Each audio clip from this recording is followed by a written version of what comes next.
প্রধানমন্ত্রীর সাথে ব্যবসায়ী নেতাদের বৈঠক, বস্ত্র খাতের উন্নয়নে সব ধরনের সহযোগিতার আশ্বাস। একনেক সভায় 8টি প্রকল্প অনুমোদন। আওয়ামী লীগ যতবার ক্ষমতায় এসেছে, জিয়া হত্যার আসামি মোজাফফরও ভারত থেকে ততবার দেশে ফিরেছে। কাল ট্রাইব্যুনালে হাজির, স্বাধীন তদন্ত কমিশন গঠন করে বিচার শুরুর তাগিদ বিশ্লেষকদের। বেসরকারিভাবে হজ পালনে প্যাকেজ ঘোষণা, সর্বোচ্চ 7,91,000 ও সর্বনিম্ন 5,13,000 টাকা নির্ধারণ। অনিয়ম করলে কঠোর ব্যবস্থার হুঁশিয়ারি হাব নেতাদের। সিলেট ও খুলনায় হামে আরও 3 শিশুর মৃত্যু, 6 মাসে বাংলাদেশে 42,000 হাম রোগী শনাক্ত, যা বিশ্বের সর্বোচ্চ, বিশ্ব স্বাস্থ্য সংস্থার তথ্য। দেখছিলেন সংবাদ শিরোনাম।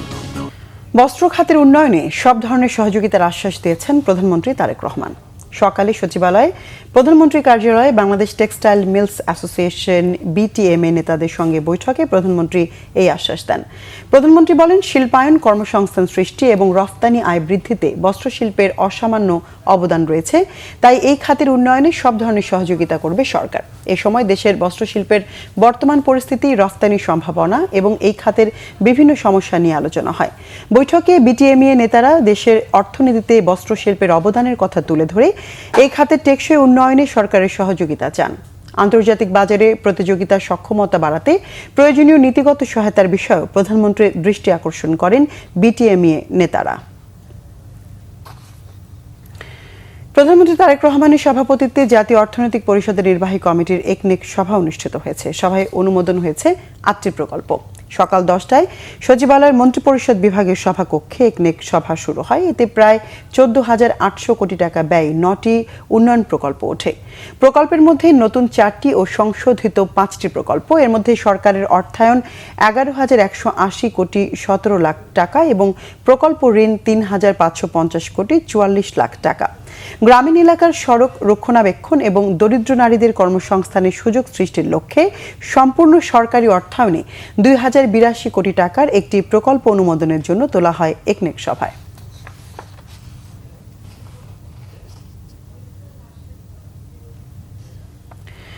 ওয়ান-11-এর কুশীলব সেনা কর্মকর্তা মাসুদ উদ্দিন চৌধুরীর মোবাইলের ফরেনসিক করতে গিয়েই মিলেছে শহীদ প্রেসিডেন্ট জিয়াউর রহমান হত্যায় জড়িত মোজাফফরের লুকিয়ে থাকার ক্লু। 1996 থেকে আওয়ামী লীগ যতবার ক্ষমতায় এসেছে ততবার মোজাফফরও ভারত থেকে দেশে ফিরেছে। মার্শাল কোর্টে যে বিচার হয়েছে সেটি জিয়াউর রহমান হত্যার নয়, সেনা বিদ্রোহের বিচার বলে দাবি বিশ্লেষকদের। তাদের মতে, স্বাধীন তদন্ত কমিশন গঠন করে বিচারিক কার্যক্রম শুরু করলে জিয়া ও মঞ্জুর হত্যা রহস্যের জট আরও খুলবে। নিয়াজ মাকতুমের রিপোর্ট। 1981 সালের 30 মে চট্টগ্রামের সার্কিট হাউজে হত্যা করা হয় রাষ্ট্রপতি জিয়াউর রহমানকে। 45 বছর আগের সেই হত্যার রহস্য আজও উন্মোচন হয়নি। সে সময় থানায় করা মামলার নথিতে দেখা যায়, হত্যাকাণ্ডের সময় রাষ্ট্রপতি জিয়াউর রহমানের কাছে দাঁড়িয়েছিলেন মেজর মুজাফফর। ওই মামলার 6 নম্বর আসামি তিনি। অবস্থা বেগতিক দেখে সামরিক আদালতে বিচার শুরুর আগেই পালিয়ে যান ভারতে।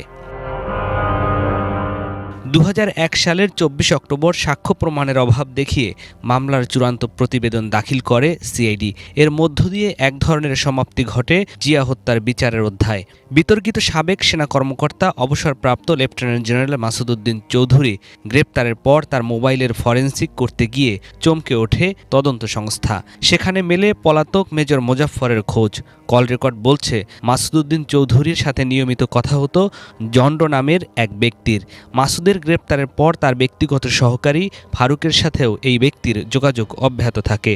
তখন প্রশ্ন জাগে, কে এই জন্ড? নিবিড় পর্যবেক্ষণে নিশ্চিত হওয়া যায় এই জন্ডই পলাতক মোজাফফর।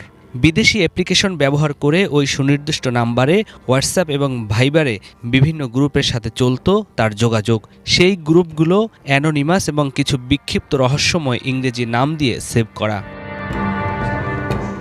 নিরাপত্তা বিশ্লেষকরা বলছেন, মাসুদ উদ্দিন চৌধুরী এবং মোজাফফর দুজনেই ছিলেন রক্ষী বাহিনীতে। পরিচয় গোপন করে ভারতীয় নাগরিক হতে কাগজপত্র তৈরি করতে মোজাফফরকে সহযোগিতা করেছে দেশটির প্রভাবশালীরাই।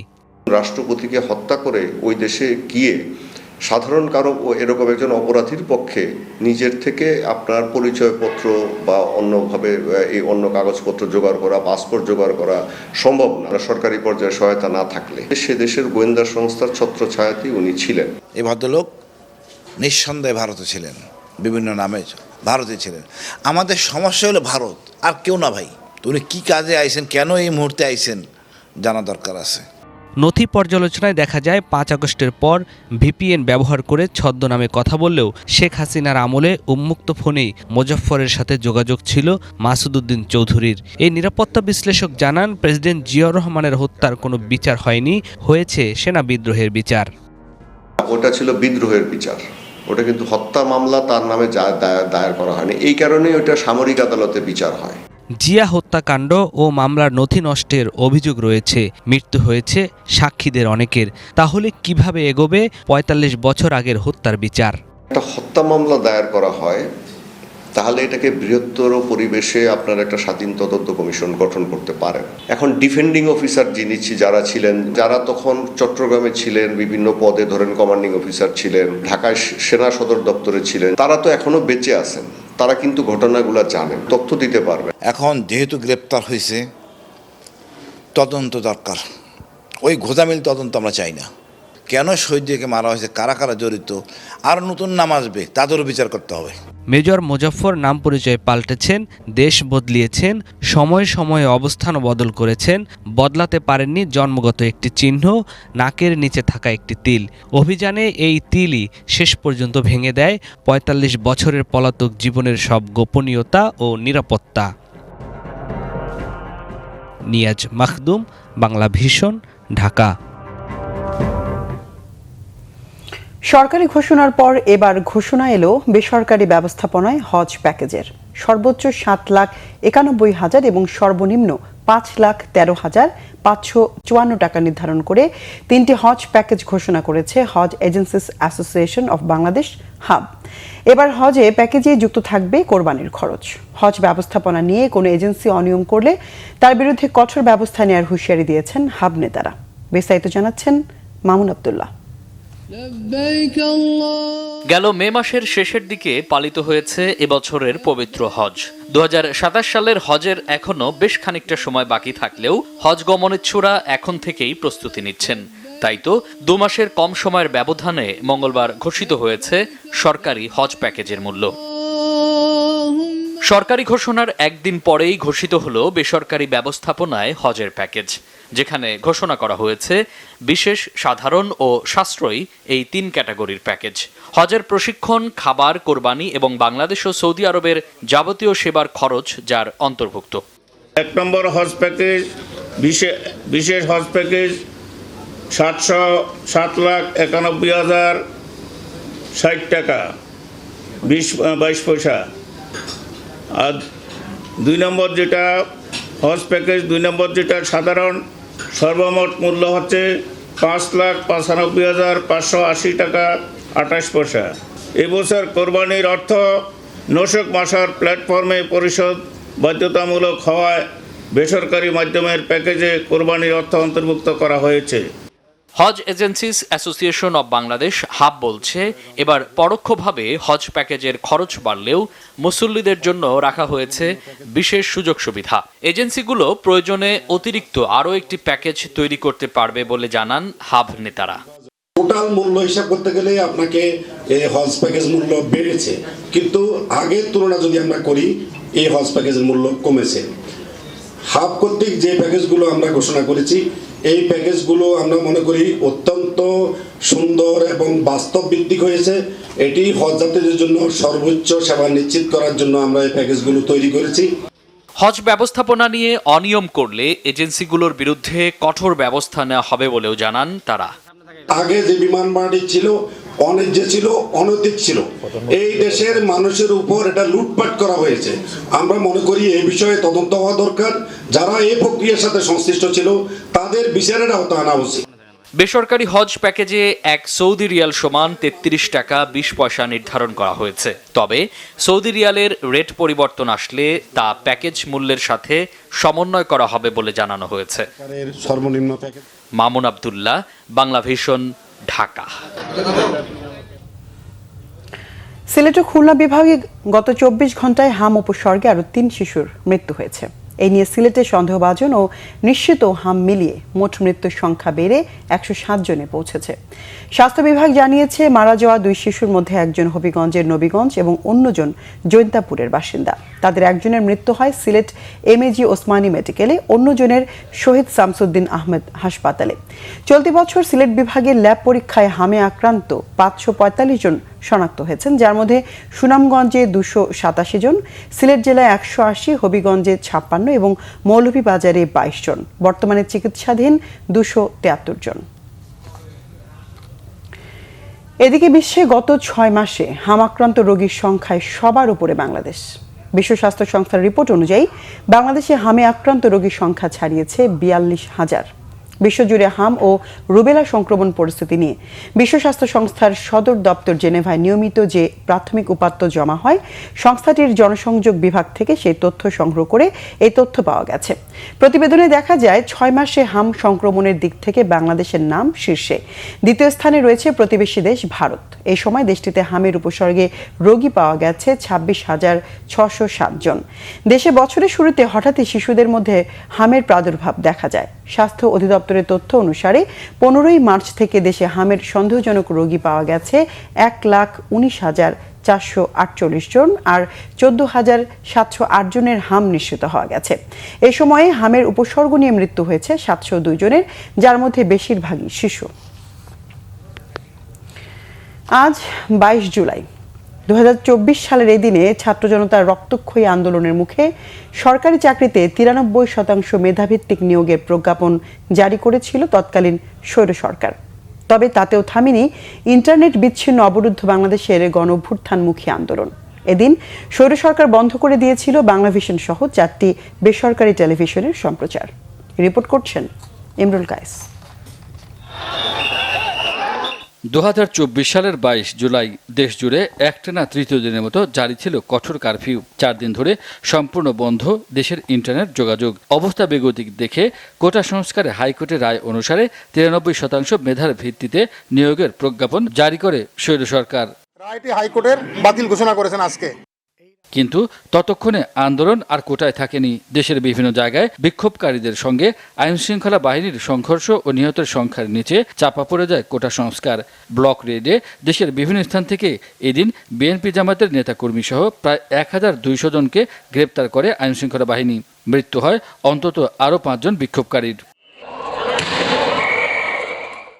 ইন্টারনেট সেবা বন্ধ থাকায় মানুষের চোখ ছিল টিভিতে। জনতা যাতে সঠিক তথ্য না পায় সেজন্য স্বৈর সরকার এদিন দুপুর 2টার সংবাদের আগে দ্বিতীয়বারের মতো 30 মিনিট সম্প্রচার বন্ধ করে দেয় বাংলাভিশন সহ আরও 3টি বেসরকারি চ্যানেলের। কারফিউর কারণে প্রধান সড়কগুলোতে শিক্ষার্থীদের উপস্থিতি কিছুটা কমে যায়। ক্ষোভের আগুন ছড়িয়ে পড়ে শহরের অলিগলিতে। ব্যবসায়ীদের সাথে বৈঠকে আন্দোলন নিয়ন্ত্রণে আরও কঠোর অ্যাকশনে যাওয়ার ঘোষণা দেন স্বৈরাচারী শেখ হাসিনা। বিএনপি জামাত এরা একসাথে। ইমরুল কায়েস, বাংলাভিশন, ঢাকা। বাংলাদেশের বন্যা দুর্গতদের সাহায্যের জন্য $1 লাখ মার্কিন নগদ সহায়তা দিয়েছে চীন। বাংলাদেশ রেড ক্রিসেন্টের কার্যালয়ে সংস্থাটির চেয়ারম্যান ব্যারিস্টার আব্দুস সালামের কাছে অর্থ সহায়তা প্রদান করেছেন চীনা রাষ্ট্রদূত ইয়াওয়েন। চীনের রাষ্ট্রদূত বলেন, সাম্প্রতিক ভারী বর্ষণে বাংলাদেশে ভয়াবহ বন্যায় বহু মানুষের প্রাণহানি ঘটেছে। লাখো মানুষ পানিবন্দী হয়ে পড়েছে এবং কৃষি জমি ও অবকাঠামোর ব্যাপক ক্ষয়ক্ষতি হয়েছে। এই দুর্যোগে বাংলাদেশের জনগণের কষ্টে চীনের জনগণও সমব্যথী বলে জানান তিনি। বলেন, এই অনুদান বাংলাদেশের জনগণের প্রতি চীনের সরকার ও জনগণের আন্তরিক উদ্বেগ এবং সংহতির বহিঃপ্রকাশ।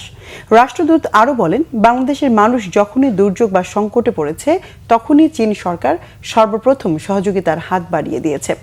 বাংলাদেশ রেড ক্রিসেন্ট সোসাইটির চেয়ারম্যান ব্যারিস্টার আব্দুস সালাম চীন সরকার ও জনগণের প্রতি গভীর কৃতজ্ঞতা প্রকাশ করেন। তিনি বলেন, চীনের এই সহায়তার মাধ্যমে জরুরি খাদ্য সহায়তা, বিশুদ্ধ পানি, অস্থায়ী আশ্রয়, স্বাস্থ্যবিধি সামগ্রী এবং চিকিৎসা সহায়তা কার্যক্রম আরও সম্প্রসারণ করা সম্ভব হবে।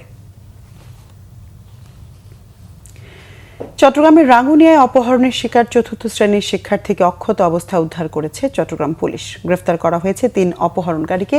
জব্দ করা হয়েছে অপহরণের কাজে ব্যবহৃত সিএনজি অটোরিকশা। পুলিশ জানায়, দক্ষিণ রাঙ্গুনিয়া থানার পশ্চিম সফরভাটা ইমাম আজম আবু হানিফা স্কুলের শিশু শিক্ষার্থী প্রতিদিনের মতো স্কুলে যায়। স্কুল ছুটির দীর্ঘ সময় পার হলেও বাড়ি না ফেরায় স্বজনরা খোঁজাখুঁজি শুরু করেন। এক পর্যায়ে শিশুটির এক সহপাঠী জানায়, এক ব্যক্তি শিশুকে সিএনজি চালক পরিচয় দিয়ে তার বাবা হাসপাতালে ভর্তি আছেন বলে তাসকিনকে নিয়ে যায়। ঘটনার পরপরই পুলিশের একাধিক টিম উদ্ধার অভিযান শুরু করে। সিসিটিভি ফুটেজ বিশ্লেষণ ও গোয়েন্দা তৎপরতার মাধ্যমে রাতভর অভিযান চালিয়ে অপহৃত শিশুটিকে উদ্ধার ও অপহরণকারীদের গ্রেফতার করে পুলিশ। গত কয়েকদিনের বৃষ্টিতে পানিবন্দী হয়ে পড়েছে নারায়ণগঞ্জের রূপগঞ্জ উপজেলার ৭ গ্রামের প্রায় ২০,০০০ মানুষ। রাস্তা বাড়িঘরে পানি ঢুকে কৃত্রিম বন্যার রূপ নিয়েছে। এতে করে শিশু থেকে শুরু করে অর্ধশতাধিক নারী পুরুষ ঠান্ডাজনিত ও পানিবাহিত রোগে আক্রান্ত হয়ে পড়েছেন। জলাবদ্ধতায় আটকা পড়ায় স্কুল ও মাদ্রাসায় যেতে পারছে না শিক্ষার্থীরা। পানি নিষ্কাশনের সরকারি খালগুলো স্ট্রিট সিটি নামের একটি আবাসন প্রকল্প ভরাট করে ফেলায় এই পরিস্থিতি তৈরি হয়েছে বলে অভিযোগ স্থানীয়দের। খলিল শিকদারের পাঠানো তথ্য ছবিতে দেখুন বিস্তারিত। রূপগঞ্জ উপজেলার কাঞ্চন পৌরসভার হাটাবো, টেকপাড়া, কালাদি, নলপাথর, নরাবো, কোষাব, আইতলা ও ডুলুরদিয়া গ্রামে প্রায় ২০,০০০ মানুষের বসবাস। এসব গ্রামের কৃষি জমিতে পানি নিষ্কাশনের জন্য ছোট বড় মিলিয়ে প্রায় ৬টি খাল রয়েছে। একসময় এসব খাল দিয়ে বৃষ্টির পানি সরে যেত, কিন্তু বেশ কয়েক বছর ধরে স্ট্রিট সিটি নামের একটি আবাসন প্রকল্প পানি নিষ্কাশনের সরকারি খালগুলো ভরাট করে দখলে নিয়ে গেছে বলে অভিযোগ পাওয়া গেছে। বৃষ্টি হলেই পানি আটকে গিয়ে জলাবদ্ধতা তৈরি হয় এলাকাগুলোতে। ময়লা ও আবর্জনা যুক্ত এসব পানির কারণে পানিবাহিত রোগে আক্রান্ত হচ্ছেন শিশু, বৃদ্ধ থেকে শুরু করে সব বয়সী মানুষ। প্রতিবাদে নানা কর্মসূচিতেও উদ্ধার করা যায়নি খালগুলো। স্ট্রিট সিটির অবৈধ জায়গায় বালু ফেলায় সব ভরে ফেলাইছে। এই জায়গায় আগে একটা পানির খাল ছিল, সেই খালটায় গদি ভরার কারণে পানি সব বাড়িতে উঠে পড়ে। বাচ্চা কাচ্চা আছে, তারা স্কুলে যায়, তারা এই বৃষ্টি বাদলার মধ্যে তারা স্কুলে যাইতে পারে না, রাস্তাঘাট একবারই তলায় যায়। আমাদের এমপি সাহেব যেন দেখা অতি তাড়াতাড়ি এই ভূমিদস্যু কামাল সাহেবের পদক্ষেপ নেয় এবং এই খাল অতি দ্রুত যেন পরিষ্কার করে। কোম্পানিরা বালু ফেলানো জায়গায় পানি আটকে রয়েছে, হ্যাঁ, পানি জলে সমস্যা। পুরা খাল ক্লিয়ার ছিল, যে এরকম ক্লিয়ার থাকতো তাহলে এই পানিগুলো জমা হইতো না। অবৈধ যে সিটি, তাদের কারণে আজকে জলাবদ্ধতা। এ বিষয়ে ঊর্ধ্বতন কর্তৃপক্ষের সঙ্গে আলাপ করা সহ সরকারি খাল উদ্ধার করে জলাবদ্ধতা নিরসনের ব্যবস্থা করার আশ্বাস দিলেন পৌর প্রশাসক। অপরিকল্পিত বালু ফেলার কারণে এই জলাবদ্ধতা আরও বেশি হয়েছে বলে আমরা শুনতে পেরেছি। এই কোম্পানিগুলোকে আমরা চিহ্নিত করব এবং তারা তাদের অনুমোদন আছে কিনা বা অনুমোদন থাকলেও তারা ওই অনুমোদনের বাইরে গিয়ে এটাকে এক্সটেনশন করেছে কিনা সেটা আমরা খতিয়ে দেখব এবং আইন ও বিধি অনুযায়ী তাদের বিরুদ্ধে যে ব্যবস্থা গ্রহণ করার প্রয়োজন আমরা সেটা ব্যবস্থা গ্রহণ করব ইনশাআল্লাহ। জলাবদ্ধতার স্থায়ী সমাধানে অবৈধভাবে ভরাট করা খাল পুনরুদ্ধার, পানি নিষ্কাশনের পথ সচল এবং দায়ীদের বিরুদ্ধে ব্যবস্থা নেয়ার দাবি ভুক্তভোগীদের। Bangla Vision news desk. আন্তর্জাতিক প্রসঙ্গ এবার। ইরানের সন্দেহভাজন পারমাণবিক স্থাপনা পিক্যাক্স মাউন্টেনে খুব শীঘ্রই শক্তিশালী হামলা চালানোর পরিকল্পনার কথা ঘোষণা করেছেন মার্কিন প্রেসিডেন্ট ডোনাল্ড ট্রাম্প। এদিকে পারমাণবিক স্থাপনায় হামলা চালালে কঠোর জবাবের হুঁশিয়ারি দিয়েছে ইসলামী বিপ্লবী গার্ড বাহিনী। হোয়াইট হাউসে লেবাননের প্রেসিডেন্ট জোসেফ আউনের সাথে দ্বিপাক্ষিক বৈঠকের সময় সাংবাদিকদের ইরানের এই সম্ভাব্য হামলার কথা জানান মার্কিন প্রেসিডেন্ট ট্রাম্প। এর আগে ইসরায়েল দাবি করে ইরান তাদের পারমাণবিক অবকাঠামোর একাংশ আরও গভীর সরিয়ে নিয়েছেন। মার্কিন প্রেসিডেন্টের হুমকির জবাবে ইসলামী বিপ্লবী গার্ডের শাখা খাতাম আল আনবিয়া সতর্ক করে বলেছে, দেশটির পারমাণবিক স্থাপনায় যুক্তরাষ্ট্র হামলা চালালে মধ্যপ্রাচ্যে যুদ্ধ আরও বিস্তৃত হবে এবং এর কঠোর জবাব দেয়া হবে। অন্যদিকে কংগ্রেসে ইরান যুদ্ধে ব্যয় ও স্বচ্ছতা নিয়ে সিনেটরদের তোপের মুখে পড়েছেন মার্কিন প্রতিরক্ষামন্ত্রী পিট হেগসেথ বলেন, ইরানের সাথে চলমান এই সামরিক অভিযানে এখনো পর্যন্ত যুক্তরাষ্ট্রের ব্যয় হয়েছে 37.5 বিলিয়ন মার্কিন ডলার। এদিকে 11তম রাতেও বন্ধ হয়নি মার্কিন বাহিনীর হামলা চালিয়েছে খোজেস্তান প্রদেশের বেহবাহান, ওমিদেহে, চাবাহার, কোনারাক এবং উত্তর পশ্চিমাঞ্চলের তাবরিজ শহরের একটি সামরিক স্থাপনাতেও। জবাবে কুয়েত ও বাহরাইনের মার্কিন ঘাঁটিতে হামলা অব্যাহত রেখেছে আইআরজিসি। সংবাদ শেষ করব শিরোনামগুলো আরেকবার জানিয়ে। প্রধানমন্ত্রীর সাথে ব্যবসায়ী নেতাদের বৈঠক, বস্ত্র খাতের উন্নয়নের সব ধরনের সহযোগিতার আশ্বাস, একনেক সভায় 8টি প্রকল্প অনুমোদন। আওয়ামী লীগ যতবার ক্ষমতায় এসেছে, জিয়া হত্যার আসামি মোজাফফরও ভারত থেকে ততবার দেশে ফিরেছে। কাল ট্রাইব্যুনালে হাজির, স্বাধীন তদন্ত কমিশন গঠন করে বিচার শুরুর তাগিদ বিশ্লেষকদের। বেসরকারিভাবে হজ পালন প্যাকেজ ঘোষণা, সর্বোচ্চ 7,91,000 ও সর্বনিম্ন 5,13,000 টাকা নির্ধারণ। অনিয়ম করলে কঠোর ব্যবস্থার হুঁশিয়ারি হাব নেতাদের। সিলেট ও খুলনায় হামে আরও 3 শিশুর মৃত্যু, 6 মাসে বাংলাদেশে 42,000 হাম রোগী শনাক্ত, যা বিশ্বের সর্বোচ্চ, বিশ্ব স্বাস্থ্য সংস্থার তথ্য।